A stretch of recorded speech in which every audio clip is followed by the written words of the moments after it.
मी समर्थ कशी करायची, स्वामींची भक्ती कशा प्रकारे करायची, त्याचे काही नियम आहेत का? तर मंडळी, नियम तर आहेतच, कारण की मनमानी कधी भक्ती होऊ शकत नाही. नियम हे प्रत्येक गोष्टीत असतात. जसे की कोणताही कामधंदा, बिझनेस असो, जॉब असो, आपण नियम पालन करतो तरच त्यामध्ये आपण यशस्वी होत असतो. तसेच भक्तीमध्ये सुद्धा निश्चित नियम आहेत. भक्तांनो, लक्षात घ्या की जेव्हा आपण देवाची पूजा करायला लागतो किंवा जेव्हा आपल्याला खरंच वाटतं की आता आपल्याला देवाची भक्ती करायची आहे, तेव्हा ती सेवा आणि भक्ती हे शिकायलाच आपल्याला वर्षभर तरी जातं. आता सेवा कशाला म्हटली जाते आणि भक्ती कशाला म्हटले जाते, तर ते तुम्ही आम्ही ठरवू नाही शकत. ठरवणारे महाराज आहेत. आपण काय करायचं हे महाराज ठरवणार. तर त्यासाठी काही नियम आहेत. ते नियम कसे कळणार? तर भक्ती करत असताना त्याविषयीचं आपल्याला ज्ञान असलं पाहिजे आणि हे ज्ञान म्हणजे नॉलेज कोणीतरी दिलं पाहिजे. आणि हे नॉलेज दिलं तर कळणार आहे की बाबा आपल्याला हे नियम पालन करायचे आहेत आणि या गोष्टी करायच्या आहेत. आता जप करत असताना सुद्धा थोडासा गोंधळ आहे. काही लोक जप करतात श्री स्वामी समर्थ, काही लोक जप करतात श्री स्वामी समर्थ, जय जय श्री स्वामी समर्थ. आता आपण थोडासा विचार केला तर कुठला जप बरोबर आहे? तर तो आहे श्री स्वामी समर्थ, जय जय श्री स्वामी समर्थ. आणि हे मी मनाचं सांगत नाहीये.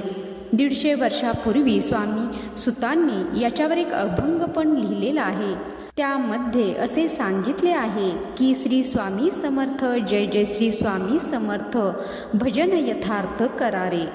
आता दुसरा नियम म्हणजे की बरेचसेच लोक मनामध्ये जप करतात, पण तेही चुकीचे आहे.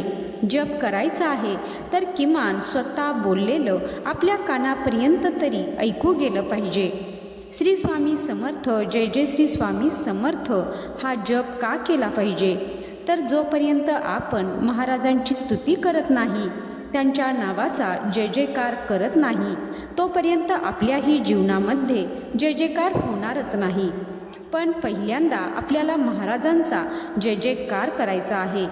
त्यामुळे आपण जेवढं महाराजांच्या नावाने जय जयकार करतो तेवढं आपल्या जीवनामध्ये परिवर्तन व्हायला सुरुवात होते. महाराज पवित्र आहेत, तर पवित्र गोष्टीला समजण्यासाठी आपल्याला पवित्र होणं पहिले गरजेचे आहे. मग ते पवित्र कसं होणार आहे? तर ते जपाद्वारे होणार आहे. नेहमी आपण बघतो की बरेचशी संप्रदाय आहेत, पंथ आहेत, वेगवेगळी ठिकाणं आहेत. त्या सर्व ठिकाणी पहिले नामजप करण्याला प्राधान्य असते. त्यामुळे पहिल्यांदा जप करायला सुरुवात करा.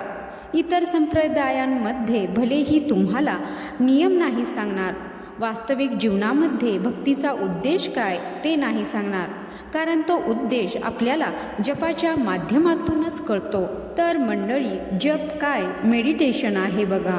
आपल्या सगळ्यांची इच्छा असते की महाराजांनी आपल्याला वेळ द्यावा, आपले काम झाले पाहिजे. पण महाराजांची इच्छा आहे की मला पण तुम्ही वेळ द्या. तो वेळ कसा आपण देऊ शकतो? तर आपण जप करत असताना कुठे ना कुठे बसतो. थोडा वेळ, अर्धा तास, 1 तास कुठे ना कुठे आपण बसत असतो. त्यावेळी आपण नामजप करायचा आहे.